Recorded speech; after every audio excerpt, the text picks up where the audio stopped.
Months after the Georgia State Senate failed to pass the Crown Act for the second time, a Georgia baseball coach is accused of hair discrimination. A leaked recording from what appears to be a black Valdosta State University baseball player allegedly exposes the head coach saying the player cannot play because of his locks. Listen.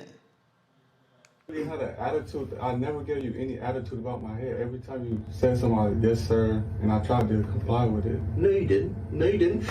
No, you didn't. If you'd have complied with what I said, you'd got your hair cut, and I wouldn't have had to keep telling you about it. The rule was have your hair under a certain length. Which you never did. That is not. I never have. So my hair was always Too long. regular. Yes. Even when I had it up, and it wasn't hanging down. Look, I will say this, okay, in all fairness to you, okay, I will say this. Here's where I fail, okay? Here's where I failed.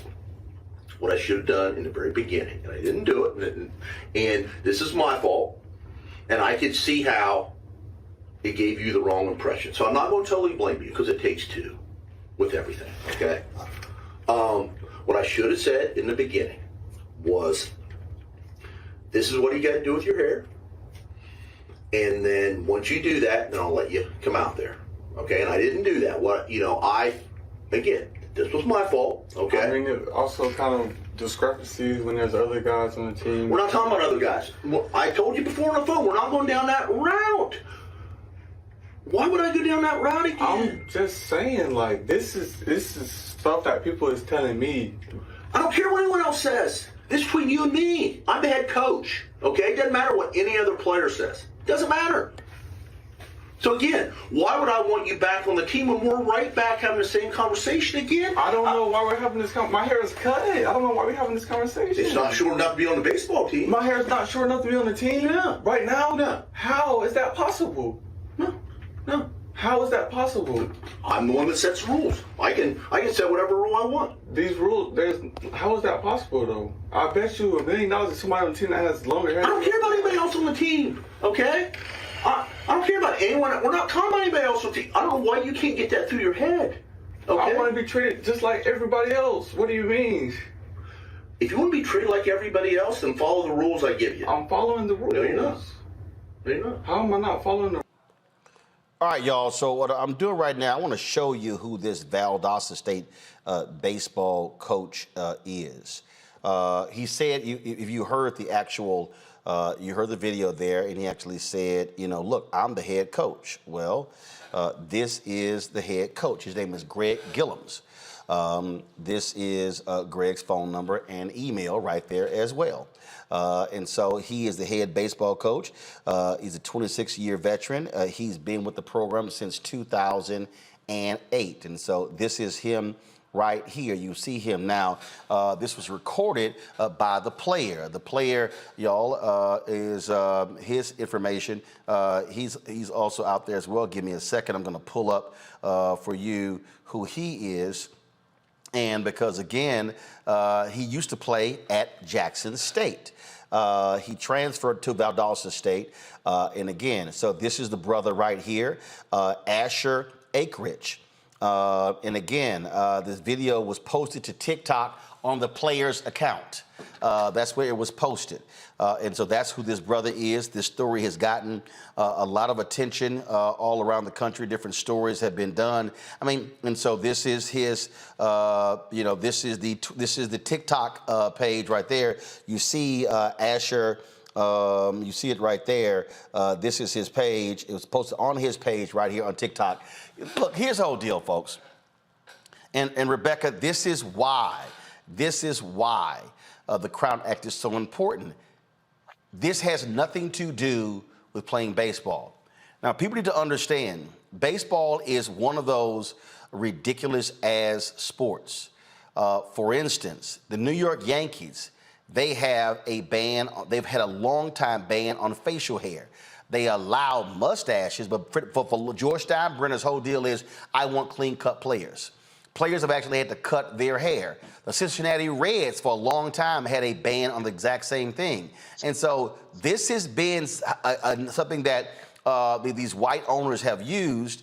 And again, they've stopped white players from having beards as well. I was reading a story last week about that, about this whole deal here. But I'm sorry, who the hell are you to tell a player he needs to cut his hair just to play baseball?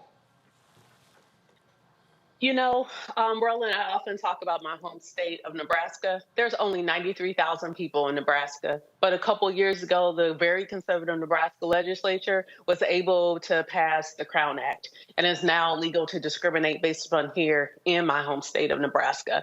Like, I can even relate to this. Like, all my career, I've always been told how I should or should not wear my hair. I've had a relaxer for so many years, and we now know the links to cancer by using certain chemicals in our hair, and there's even linkages with mortality, maternal mortality rates with African American women and other women who use chemicals in their hair as well. So what we're hearing at Valdosta State is we're hearing discrimination. And yes, it's rooted in racial discrimination. It is not a prerequisite in baseball where you can't have locks and still be able to perform in the field of play. And that's something that we really need to focus on here. This isn't about clean cut. It's about what works and what doesn't work in the field of play and not anything else. I would tell that young brother, you know what, go enter that portal and you transfer back to Jackson State, or you go down to FAMU or maybe A&T. There are plenty of HBCUs with competitive. Well, he transferred from Jackson State, but here's the whole deal. This is where you go. Hell no, Joe. I'm gonna ask my other ball players stand with me and say none of us are playing if I got to cut my hair. Yeah, I mean, solidarity would be a good thing right now. I mean, it's amazing how much we're hearing about this. I mean, and the Crown Act does need to be national. There were even premonitions of this before Northwestern's thing a couple months ago, 4 years ago, when Julia was a cheerleader first year. They were talking about the hair stuff even then. And not long after that, they started getting sued, partially on racial things. So, yeah, this is an issue. And, by the way, go back to Kareem Abdul-Jabbar, go back to Jim Brown, go back to Muhammad Ali. Sports is often the battleground for some of the stands that are made related to civil rights. And this is an opportunity that way. It's a difficult moment for the young brother, but I hope that he can find solidarity with the people that he is engaging in sport with. He's somebody that's true to the sport. He's working hard. He's good enough to do it in college, the college level. And I thought it was interesting that the coach didn't want to talk about any of the other people, probably because he couldn't explain the inequity that comes through the fact that he obviously looks at him and sees something different than the next person. Sounds like to me the young brother has been compliant, willfully so, based on what it is that he's supposed to do. And his hair is what it's supposed to be, even by his rules, which might not, should be a rule. If that's a term, you can go with me on there. So hopefully he finds that solidarity with those players and takes that stand and gets this lesson. Sometimes, we get called out of necessity to very, very difficult moments, but he can rise up, and hopefully some folks will rise up with him, and we can let the coach know that it's just not going to be this way. Hey, Robert, here's a story here. Since '73, the Yankees have had that policy. George Steinbrenner saw his players in '73 during the national anthem, felt their hair was too long for his standards. And so here's the deal. The Yankees rule, no male player, coach, or even executive may wear any facial hair except for a mustache. They could grow sideburns or mutton chops. The player's hair was not allowed to be worn below the collar. It still stands today. The Cincinnati Reds, and there have been some players, and in fact, I saw one story where there are some players that actually said, don't ever trade me to the Yankees because I ain't cut my damn hair. If I'm this kid at Valdosta State, you know what I do? I sue. And I then go, does the band have a hair? Does the band have a hair rule? Do other teams have a hair rule? How does this coach get to apply? This has nothing to do with uniform. How does this coach get to apply a hair standard if there's no university-wide hair standard? Robert, do you see this kid having a case?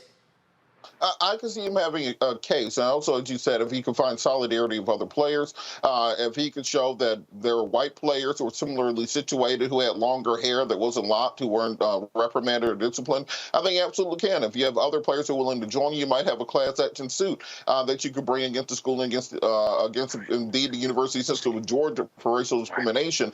If you can, and then the best thing is once you do that, you can get into discovery. And like we saw with John Gruden in the NFL, you always find those emails and those text messages that happen to be floating around that just so happen to tell how these people really feel. And I think that's an important step to take because the people only learn by losing money. That's just generally the way things work in this country. You either need to lose money or go to jail, and that's what changes activity and changes actions. And for this young man, I think that we've seen that that this is not costing the university anything unless you sue. Because if you go out there, cut your hair, and play, the better you play, the more money this coach makes because his record is better. He gets to profit off of that, while you as the player have had to debase yourself and change yourself simply because of his antiquated standards. I think that, as you said, get some players together. I know some great South Georgia civil defense lawyers and civil rights lawyers. It'd be more than easy to mount up and have a lawsuit against these people in no time at all. And I'm hoping he takes that step. According to this story in the Valdosta Daily Times, pull it up, go to my iPad, please. It says that the video first was gotten 30,000 likes, 5,200 comments as well. It says the player believed to be at the center of the controversy with the coach over his hair is not listed for VSU's baseball roster for 2023 or 2024. But is listed in official box scores posted by the university to its athletics website. Baseball Reference does list Acreage as only participating in one game in 2023 for VSU. The statement from the university says VSU is aware of this video and is currently reviewing the situation. And so, again, I hope this brother definitely continues to pursue this because it's just BS. It's just absolute BS.